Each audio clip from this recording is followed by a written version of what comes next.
Selamat pagi Bapak Ibu Guru juga anak-anakku yang terkasih. Marilah kita awali ibadat pada pagi hari ini dengan tanda kemenangan Kristus. Dalam nama Bapa dan Putra dan Roh Kudus. Amin.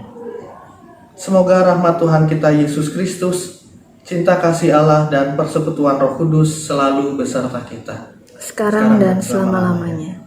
Hari ini kita akan mengawali seluruh rangkaian aktivitas kita pada hari ini dengan ibadat bersama. Kita mau mendoakan teman-teman, saudara, dan juga keluarga kita yang saat ini sedang menderita sakit, baik yang berada di rumah sakit maupun yang ada di rumah masing-masing. Secara khusus intensi untuk ibadat pada hari ini, kita ingin mendoakan yang pertama Pak Heri dan juga keluarga, mohon selalu diberikan kesehatan. Lalu istri dari Pak Sotar juga mohon kesembuhan. Ibu Deli, wali kelas 7C, Kayla Oktaviani Berutu kelas 7D, dan juga Nelson kelas 9D yang hari ini sakit. Kita mohon kesembuhan untuk teman-teman, saudara, guru, juga keluarga kita masing-masing. Kita ingin secara khusus pada hari ini mendoakan seluruh keluarga besar SMP Serada Pelita 2. Mari kita hening sejenak, kita siapkan hati, karena kita sebagai manusia seringkali jatuh ke dalam dosa. Untuk itu mari kita hening sejenak untuk menyiapkan hati, mengakui segala dosa-dosa kita di hadapan Allah. Tuhan Yesus Kristus, Engkau diutus menyembuhkan orang yang remuk redam hatinya. Tuhan, kasihanilah kami. Tuhan, kasihanilah kami. Engkau datang memanggil orang yang berdosa. Kristus, kasihanilah kami. Kristus, kasihanilah kami. Engkau duduk di sisi Bapa sebagai pengantara kami. Tuhan, kasihanilah kami. Tuhan, kasihanilah kami. Semoga Allah yang Maha Kuasa mengasihani kita, mengampuni dosa-dosa kita, dan menghantar kita ke hidup yang kekal. Amin. Marilah kita berdoa. Allah Bapa yang Maha Baik, penyelenggara hidup kami. Kami para siswa, guru, dan segenap karyawan SMP Serada Pelita 2 pada saat ini ingin memulai seluruh aktivitas pada hari ini dengan ibadat bersama. Kami ingin mendoakan seluruh anggota keluarga kami yang saat ini menderita sakit, secara khusus bagi mereka yang terpapar virus corona, mereka yang sedang menjalankan isolasi mandiri maupun di rumah sakit. Kami mohon hadir dan jamahlah mereka ya Bapa, agar dapat kembali pulih seperti sedia kala, agar dapat beraktivitas kembali bersama-sama dengan kami.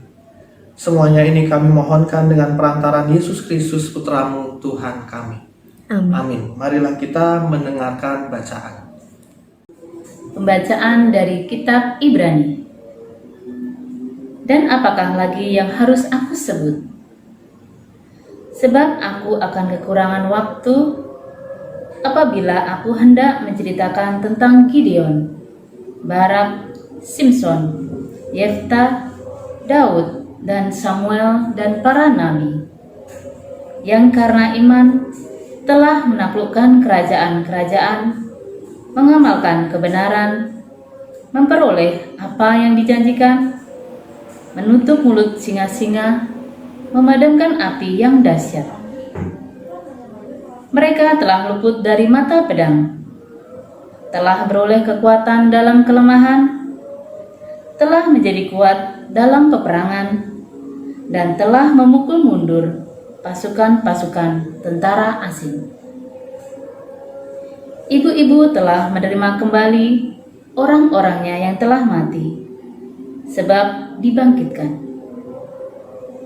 Tetapi orang-orang lain membiarkan dirinya disiksa dan tidak mau menerima pembebasan supaya mereka beroleh kebangkitan yang lebih baik. Ada pula yang diejek dan didera, bahkan yang dibelenggu dan dipenjarakan. Mereka dilempari, digergaji, dibunuh dengan pedang. mereka mengembara dengan berpakaian kulit domba dan kulit kambing sambil menderita kekurangan, kesesakan, dan siksaan. Dunia ini tidak layak bagi mereka. Mereka mengembara di padang gurun dan di pegunungan, dalam gua-gua dan celah-celah gunung. Dan mereka semua tidak memperoleh apa yang dijanjikan itu, sekalipun iman mereka telah memberikan kepada mereka suatu kesaksian yang baik. Sebab Allah telah menyediakan sesuatu yang lebih baik bagi kita. Tanpa kita, mereka tidak dapat sampai kepada kesempurnaan. Demikianlah sabda Tuhan. Syukur pada Allah. Tuhan sertamu Dan sertamu juga. Inilah Injil Yesus Kristus karangan Santo Markus. Dimuliakanlah Tuhan. Sekali peristiwa, sampailah Yesus dan murid-muridnya di seberang danau di daerah orang Gerasa. Baru saja Yesus turun dari perahu, datanglah seorang yang kerasukan roh jahat dari perkuburan menemui dia. Orang itu diam di sana dan tidak ada seorang pun lagi yang sanggup mengikatnya, sekalipun dengan rantai, karena sudah sering ia dibelenggu dan dirantai, tetapi rantainya diputuskannya dan belenggunya dimusnahkannya, sehingga tidak ada seorang pun yang cukup kuat untuk menjinakkannya. Siang malam ia berkeliaran di pekuburan dan di bukit-bukit sambil berteriak-teriak dan memukuli dirinya dengan batu. Ketika ia melihat Yesus dari jauh, berlarilah ia mendapatkannya lalu menyembahnya.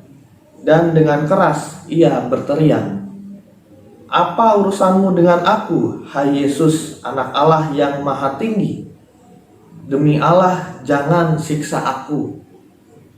Karena sebelumnya Yesus mengatakan kepadanya, "Hai engkau orang jahat, keluar dari orang ini."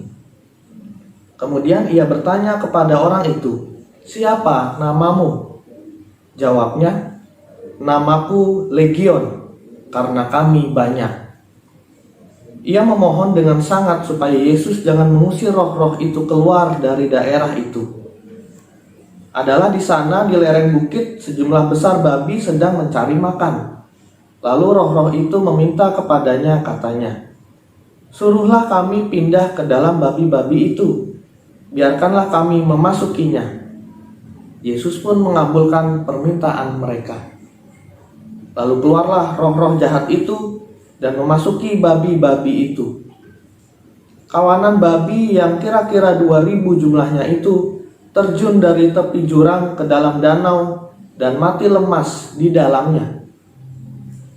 Maka larilah penjaga-penjaga babi itu dan menceritakan hal itu di kota dan di kampung-kampung sekitarnya. Lalu keluarlah orang yang melihat apa yang terjadi. Mereka datang kepada Yesus dan melihat orang yang kerasukan itu duduk, sudah berpakaian dan sudah waras, orang yang tadinya kerasukan legion itu. Demikianlah Injil Tuhan. Terpujilah Kristus. Pada hari ini saya ingin menawarkan renungan tentang saksi iman. Bagaimana saksi iman itu? Nah, kita belajar bahwa dari bacaan yang pertama juga bacaan Injil tadi menceritakan tentang iman. Bagaimana iman itu mempengaruhi seluruh kehidupan kita manusia. Iman, kita tahu, iman adalah sebuah cara pandang. Cara pandang yang bagaimana? Cara pandang yang totalitas dan tanpa batas. Mengapa? Karena iman itu, seperti yang sudah saya katakan tadi, mempengaruhi seluruh kehidupan kita. Entah mempengaruhi tutur kata kita, tingkah laku, perbuatan, dan lain sebagainya. Iman mempengaruhi seluruh kehidupan manusia. Nah, dalam bacaan yang pertama tadi, bercerita tentang saksi iman, bagaimana para nabi ini hidup. Mereka berjuang sekuat tenaga, berjuang dalam penderitaan di dalam karyanya, pewartaannya, karena percaya bahwa akan adanya kebangkitan yang mulia. Nah, itulah saksi iman. Bagaimana para nabi dalam seluruh kehidupannya, tindak tanduknya itu dipengaruhi oleh iman yang ia pegang. Lalu bagaimana dengan bacaan Injil yang baru saja kita dengar bersama? Kita juga sama. Orang yang kerasukan itu punya iman yang kuat. Kenapa bisa dibilang begitu? Karena meskipun ia dipengaruhi oleh roh jahat, diikat, dibelenggu begitu, tetapi ketika melihat Yesus ia langsung mengejarnya. Dikatakan bahwa berlarilah ia mendapatkannya lalu menyembahnya. Jadi meskipun ia dibelenggu oleh roh jahat, kerasukan iblis begitu, tetapi ketika melihat Yesus, itulah iman yang menuntun dirinya untuk berlari kepadanya, lalu meminta pertolongan. Disitulah iman bekerja. Masih relevankah bacaan ini dengan kehidupan kita saat ini? Masih. Kita lihat di dalam kehidupan kita saat ini, meskipun kita dibelenggu oleh situasi, kondisi yang ada, entah PSBB, entah PJJ, tapi apa yang kita punya niat, itu menuntun kita pada apa yang harus kita perbuat. Maka ini soal pilihan, bagaimana di kondisi kita saat ini, apakah kita mau hanya belajar saja, ngikut begitu, ikut arus begitu, atau kita mengambil sikap bahwa inilah waktunya saya untuk mengembangkan skill, mengembangkan bakat yang lain.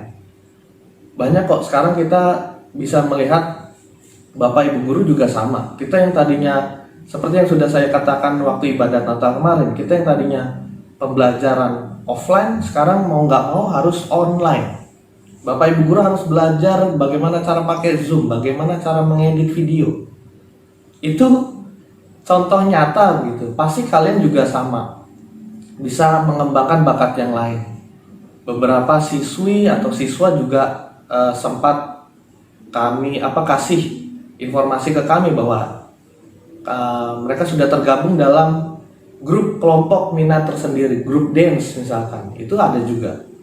Nah, inilah saatnya kita di masa pandemi ini, meskipun kita dibelenggu oleh kondisi yang tidak mengenakan, tapi bagaimana kita mengambil sikap untuk bisa justru di sinilah mengembangkan skill kita, bakat kita yang lainnya. Sekarang kalau misalkan kita hari ini mendoakan teman, saudara, keluarga kita yang sedang sakit, bagaimana kita mengambil sikap? Apakah kita dengan cara diam saja, sekedar tahu begitu, atau dengan kondisi yang saat ini serba terbatas, kita justru ingin mendoakan mereka, kita menghibur mereka, memberi semangat kepada mereka? Ini soal kesaksian, saksi iman. Kita yang sedang sakit pun ingin pasrah saja, atau justru ini kesempatan saya untuk bersaksi bahwa pendampingan, penyertaan Tuhan itu yang membuat saya menjadi kuat menghadapi penderitaan, menghadapi sakit ini. Karena apa? Karena kita percaya bahwa akan adanya masa depan yang lebih baik, akan adanya kesembuhan dengan berpegang pada Tuhan itu tadi. Jadi ini yang mau saya sampaikan, bahwa disinilah kita bertindak sebagai seorang saksi. Apa yang kita lakukan, tutur kata, perbuatan, ini menuntun kita, menunjukkan kita sebagai saksi iman,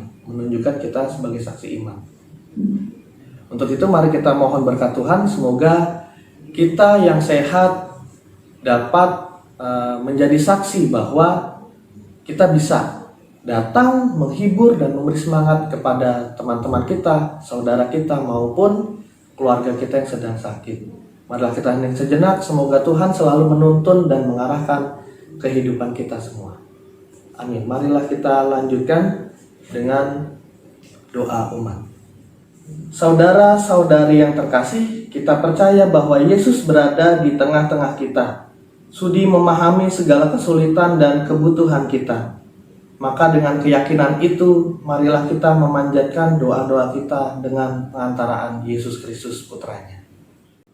Bagi para pemimpin bangsa, Ya Bapa, bimbinglah para pemimpin bangsa dan negara kami Indonesia agar membuat kebijakan yang adil bagi masyarakat demi terciptanya persatuan dan kesatuan. Marilah kita mohon. Kabulkanlah doa kami ya Tuhan. Bagi masyarakat, ya Bapa, semoga Roh Kudus-Mu membimbing masyarakat kami agar terus mengutamakan dan menerapkan protokol kesehatan demi terciptanya hidup bersama yang sehat. Marilah kita mohon. Kabulkanlah doa kami ya Tuhan. Bagi teman, saudara, dan keluarga kami yang sedang sakit, ya Bapa, semoga Engkau berkenan untuk hadir dan menjamah teman, saudara, dan keluarga kami yang sedang sakit ini. Terlebih mereka yang terpapar virus corona, agar mereka mendapat kesembuhan, semangat, dan harapan baru, agar dapat kembali beraktivitas di dalam kasih-Mu. Marilah kita mohon. Kabulkanlah doa kami ya Tuhan. Bagi kita semua yang mengikuti ibadat hari ini, ya Bapa, semoga kami dapat terus menjaga kebersihan dan kesehatan diri, serta tidak lupa untuk selalu menghibur dan memberi semangat kepada teman-teman, saudara, dan keluarga kami yang sedang sakit atau menderita. Marilah kita mohon. Kabulkanlah doa kami ya Tuhan. Kami juga ingin berdoa untuk teman kami, saudara, dan keluarga kami secara khusus intensi pada ibadat hari ini. Untuk Pak Heri dan keluarga, istri dari Pak Sotar, Ibu Deli, Kayla Oktaviani Beritu kelas 7D, dan Nelson kelas 9D. Semoga mendapatkan kesembuhan dan selalu diberikan kesehatan. Marilah kita mohon. Kabulkanlah doa kami ya Tuhan. Demikian ya Bapa, doa-doa yang kami aturkan kepadamu dengan penuh harapan sebagai ungkapan persembahan kami pada hari ini. Semoga Engkau berkenan mengabulkannya, sebab Engkaulah Tuhan Allah kami yang hidup dan meraja kini dan sepanjang segala masa. Amin. Amin. Marilah kita bawa segala doa dan ujub pribadi kita masing-masing ke dalam doa yang telah Tuhan ajarkan kepada kita. Bapa kami yang ada di surga, dimuliakanlah namamu, datanglah kerajaanmu, jadilah kehendak-Mu di atas bumi seperti di dalam surga. Berilah kami rezeki pada hari ini, dan ampunilah kesalahan kami, seperti kami pun mengampuni yang bersalah kepada kami. Dan janganlah masukkan kami ke dalam pencobaan, tetapi bebaskanlah kami dari yang jahat. Amin. Marilah kita berdoa. Doa penutup akan kita doakan. Doa memohon perlindungan dari wabah virus corona. Terpujilah Engkau Bapa Surgawi, pencipta alam semesta yang maha kuasa. Engkau menunjuk kami sebagai penguasa atas semua makhluk hidup dan memberikan kami kuasa kepemilikan atas mereka. Namun dalam banyak hal kami mengecewakan-Mu, dan karenanya kami memohon ampun dari-Mu. Dalam saat-saat yang mengkhawatirkan ini, dengan wabah virus corona yang mengancam kesehatan dan keberadaan semua orang, kami dengan rendah hati dan penuh keyakinan memohon perlindungan, penyembuhan, dan pemulihan dari-Mu, terutama bagi mereka yang telah terkena wabah ini. Bapa, jagalah keselamatan para petugas kesehatan, mereka yang menghibur orang sakit, semua personil imigrasi, dan semua yang dengan berani bertugas mengamankan negara kita dan dunia dari ancaman virus ini. Jadilah kehendak-Mu ya Bapa, ikatlah wabah ini dan singkirkanlah penderitaan ini dari kami. Roh Kudus, ubahlah ketakutan kami menjadi kekuatan, ketangguhan dan ketabahan, serta bantulah kami menghasilkan buah-buah iman, harapan, amal, dan kasih. Darah Yesus yang mulia, kuduskanlah dunia dari wabah ini. Hati kudus Yesus, kasihanilah kami. Bunda penolong abadi, awasi kami dan jadilah perantara kami. Santo Benediktus dan Santo Rafael, doakanlah kami. Semua malaikat pelindung kami, terangi dan jagalah kami. Demi nama Yesus yang Maha Kudus, kami berdoa. Amin. Marilah kita akhiri ibadat pada hari ini dengan memohon berkat dari Tuhan. Tuhan bersamamu Dan bersama rohmu. Semoga Allah Putra yang datang di tengah kita mendampingi kita semua dalam mewartakan kabar gembira keselamatan di dalam hidup kita masing-masing. Amin. Dan semoga kita semua dibimbing, dilindungi, dan diberkati oleh Allah yang Maha Kuasa dalam nama Bapa dan Putra dan Roh Kudus. Amin. Dengan demikian ibadat pada pagi hari ini sudah selesai. Syukur kepada Allah. Marilah kita pergi menjadi saksi-saksi iman. Amin. Amin.